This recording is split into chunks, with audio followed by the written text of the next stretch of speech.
والصلاة والسلام على سيدنا محمد خاتم النبيين وعلى آله وصحبه وعلى من تبعهم بإحسان إلى يوم الدين۔ آج ہمارے لیے دو خوشی کے دن ہیں۔ ایک خوشی کا دن ہے کہ آج جمعہ کا دن ہے۔ جمعہ کے دن کو ہفتے کے 7 دنوں کا سردار کہا گیا ہے۔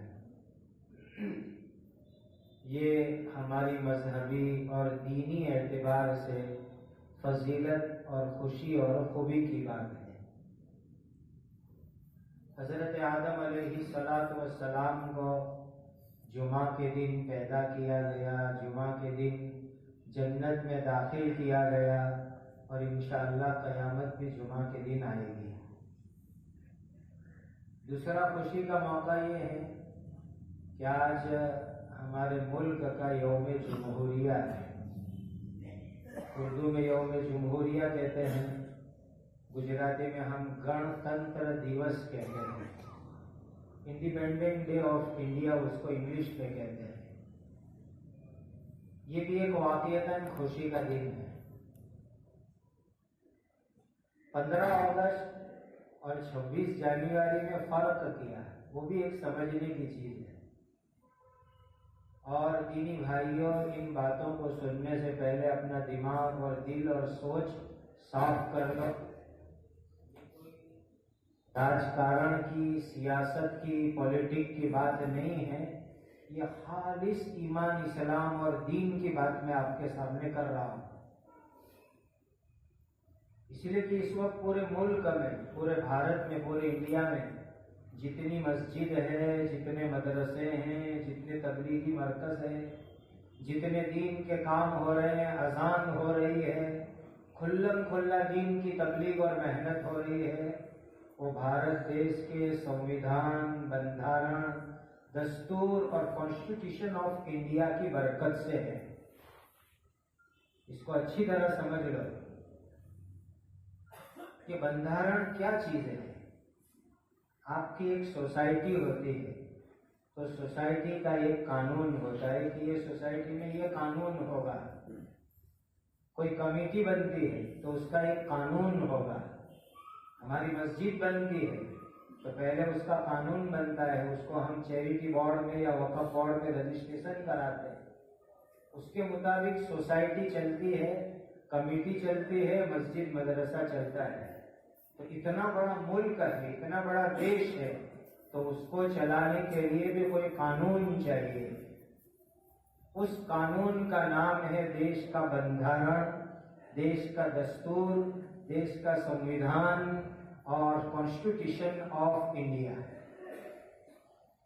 1947 کی 15 اگست کو جب بھارت دیش آزاد ہوا تو دیش کے پاس اپنا کوئی بندھارن نہیں تھا اپنا، بلکہ 1935 کا انڈین ایکٹ وہی دیش میں چل رہا تھا۔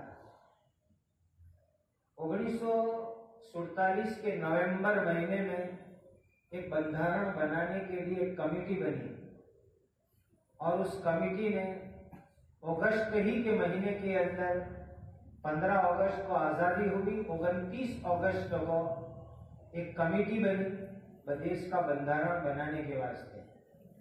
اس کمیٹی نے اگست کے بعد سپٹمبر اور اکتوبر 2 مہینے محنت کی اور بندھارن کا ایک مسودہ تیار کیا، کھرڈا تیار کیا، اور پھر اس بندھارن کے کھرڈے کو تیار کرنے کے بعد ایک بندھارن سبھا بنائی گئی جس میں 308 ممبر تھے پورے ملک میں سے۔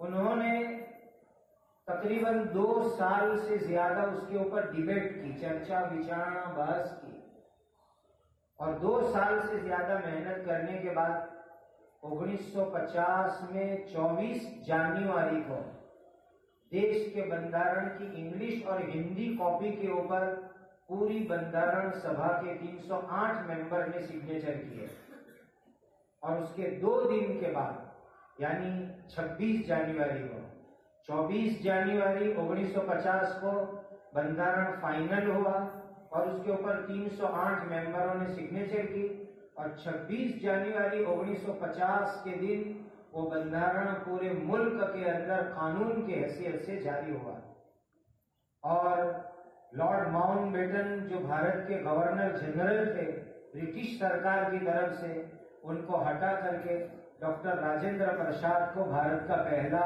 راشٹرپتی بنایا گیا، اور یہ بندرن ملک کے اندر جاری ہوا۔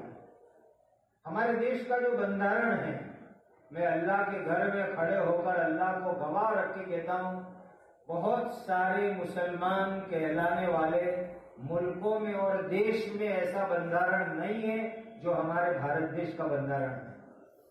بہت سے مسلم ملکوں میں بھی ایسا بندرن سمویدھان نہیں ہے جو بھارت دیش کا سمویدھان اور بندرن ہے۔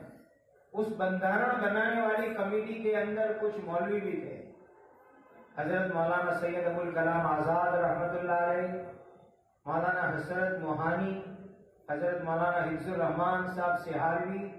ان کی برکت سے ہمارے ملک کے کانسٹیٹیوشن کے اندر بندرن میں ایسی باتیں آئی جو باتیں ڈائریکٹ قرآن اور حدیث سے لے کر کے ہمارے ملک کے بندرن میں رکھی گئی۔ نبی کریم صلی اللہ علیہ وسلم کی حدیث اور آپ کی سیرت کے حوالے سے ہمارے ملک کے بندرن میں بہت سی باتیں آئی، اور اسی کی برکت سے ہم اس وقت آزادی سے مسجدیں بناتے ہیں۔ دستور میں، بندرن میں، سمویدھان میں ایک قلم یہ ہے کہ اس ملک کا رہنے والا ہر ناگرک، ہر سٹیزن، ہر شہری مذہب کے معاملے میں آزاد ہے۔ جس دھرم پر عمل کرنا ہو وہ عمل کرے اور اپنے مذہب کی تبلیغ کرے۔ یہ دیش کے بندرن میں لکھا ہوا ہے۔ اسی کی برکت ہے کہ ہم کھلا کھلا دعوت تبلیغ کا کام کرتے ہیں، بیان کرتے ہیں۔ یہ ملک کے بندرن کی اس قلم کی برکت ہے۔ سمویدھان میں، کانسٹیٹیوشن میں آرٹیکل 25 سے لے کر 31 تک وہ قلم آئی ہوئی ہے کہ اس کی برکت سے ہم بے دھڑک مسجد بناتے ہیں، مدرسے بناتے ہیں، اور ہم کو کوئی روک ٹوک نہیں کر سکتا ہے۔ ایک قلم یہ بھی آئی ہمارے ملک کے بندرن میں جو ڈائریکٹ حضور کی سیرت سے دی گئی کہ اس ملک کے اندر کسی مذہب والے کو اجازت نہیں ہوگی کہ وہ دوسرے مذہب والے کے مذہب کو برا بھلا کہے۔ کوئی دھرم کا ماننے والا دوسرے دھرم کے ماننے والوں کو برا بھلا نہیں دے سکتا۔ یہ ڈائریکٹ قرآن کی آیت سے بندرن میں آیا۔ قرآن کے اندر ہے، لا تسبوا الذین، تم ان بتوں کو گالیاں مت دو جن کو یہ مشرک لوگ پوجتے ہیں، ان کو گالی دینے سے ہم کو منع کیا گیا۔ دوسرے مذہب کے دیوی دیوتا، بھگوان، بت، ان کو گالی دینے سے قرآن میں صاف منع کیا گیا، اور ساتھ میں یوں کہا گیا فَيَسُبُّ اللَّهَ عَدْوًا بِغَيْرِ عِلْمٍ، اگر تم نے ان کے دیوی دیوتاؤں کو، بھگوانوں کو گالی دی تو وہ جواب میں اللہ کو گالی دیں گے، اور اللہ کو گالی دینے کا ذریعہ تم بنو گے۔ جیسے کہ حدیث میں ہم کو کہا گیا، کوئی آدمی اپنے ماں باپ کو گالی نہیں دے رہے، تو پوچھا کہ کون اپنے ماں باپ کو گالی دے گا؟ تو کیا تم دوسروں کے ماں باپ کو گالی دو گے تو وہ جواب میں تمہارے ماں باپ کو گالی دے گا۔ اس لیے دوسرے کے ماں باپ کو جیسے گالی نہیں دے سکتے، یہی قانون ہم کو قرآن کی آیت میں صاف بتلایا گیا کہ دوسرے مذہب والوں کے بھگوان، دیوی دیوتا، خدا، بت جو بھی ہو، ان کو گالیاں مت دو، ورنہ وہ جواب میں اللہ کو، نبی کو گالی دیں گے اور اس کا ذریعہ تم بنو گے۔ یہ دیش کے بندرن میں لکھا ہوا ہے، اور یہ ڈائریکٹ قرآن کی آیت سے ریفرنس کے طور پر لکھا گیا ہے۔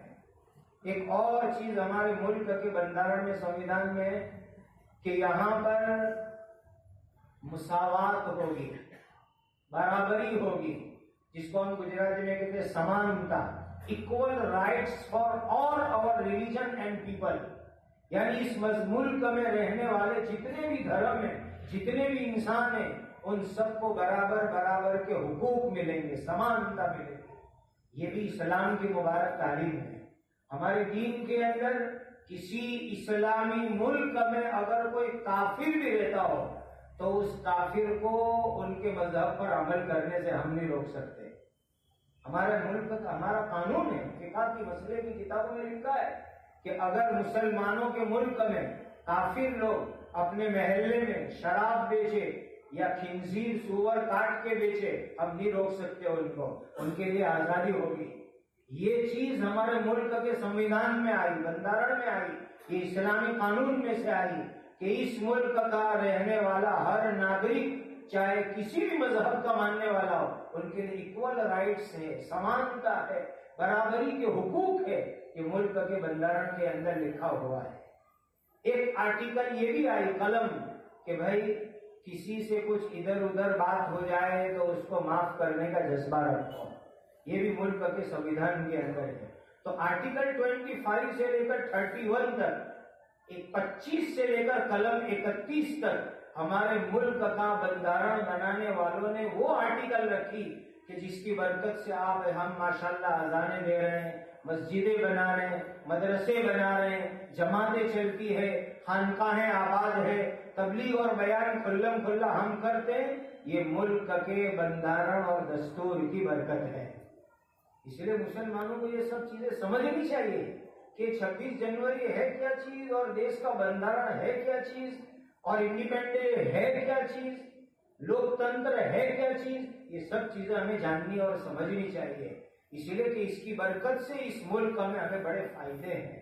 ہمیں تو دعا بھی یہ کرنی ہے، کوشش بھی یہ کرنی ہے کہ اللہ تعالیٰ اس ملک میں اس دستور اور بندرن کو آئندہ بھی سلامت رکھے۔ اس لیے کہ اس وقت ایک بہت بڑی پلاننگ ہو رہی ہے کہ اس دستور کو، اس سنویدھان کو، اس بندرن کو، اس کانسٹیٹیوشن کو ختم کر دیا جائے، اس کی محنت ہو رہی ہے۔ اللہ وہ برا دن کبھی نہ لائے۔ اس لیے کہ اگر یہ کانسٹیٹیوشن بدل گیا، بندرن بدل گیا، تو پھر آپ کے لیے مائک میں اذان دینا پاسبل نہیں ہوگا، آپ کوئی دینی کام نہیں کر سکتے، اور کیا کیا قانون آ سکتے ہیں وہ میں اس وقت یہاں کھڑے ہو کے نہیں بتلا سکتا۔ ان آنکھوں نے وہ چیزیں بخارا، سمرقند، ترمیز، اسپین میں دیکھی ہے۔ اللہ وہ برا دن ہمارے ملک میں کبھی نہ لائے۔ اس لیے اس ملک کے اس وقت کے بندرن کو، دستور کو، سنویدھان کو ہمیں بچانا ہے، اور اس کی سلامتی کی ہمیں محنت اور فکر کرنی ہے، اور یہ سب چیزیں مسلمانوں کے لیے جاننا ضروری، اس پر ہمارا ایمانی وجود اور بقا ہے۔ اللہ تعالی ہم سب کو صحیح سمجھ عطا فرمائے۔ وآخر دعوانا الحمد للہ رب العالمین۔